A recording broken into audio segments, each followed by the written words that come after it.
My name is Rich Rutkowski.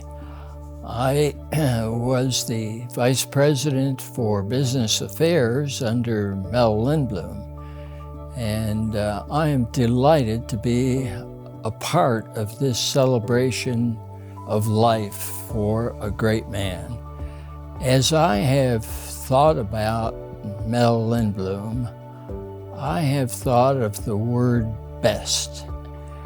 And I can say this, Mel was really the very best. He was the best supervisor anybody could have. He hired me. He was the founding president of Green River and hired me in 1973 or thereabouts. And as I say supervisor, that really wasn't a proper term, because he let me administer the departments such as finance and as facilities, just the way that I needed to, and would give me help when I needed it.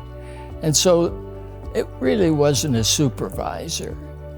Mel was more like a colleague. Of course, he was a builder. He built this college. He built the buildings, he located them, he hired the first architect, Bud Ailey, and they sited the buildings. They kept this college as natural as possible. He hired all of the faculty. He hired the staff from the very beginning. At any rate, I cherished him. He was the best colleague anyone could have, as well as a builder. Mel was also a tremendous statesman. As a colleague, he would take me to the meetings of presidents. We'd go to Olympia and we would talk the big issues of building a community college system. And he treated me just as a colleague. But he was also a tremendous statesman.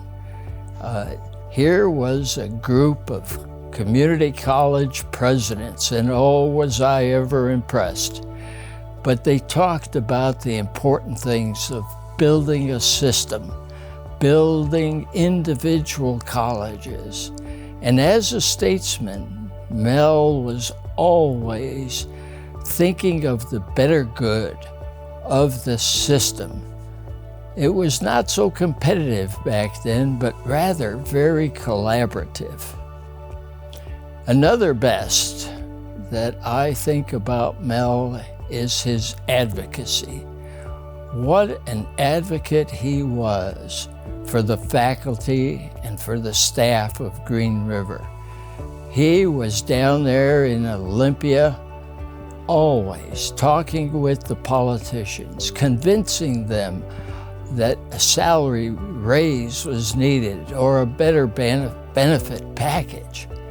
At any rate, not everybody agreed with that, his advocacy, but I can tell you from somebody who worked next to him and was very close to him, I knew very, very well that he was a tremendous advocate on behalf of everybody associated with Green River. And then, on one trip to Olympia, we stopped by his house to pick up some paperwork, and I saw that the nearby house was for sale. And so I put in my offer, and fortunately it got accepted, and I became Mel's neighbor. He was the best neighbor ever.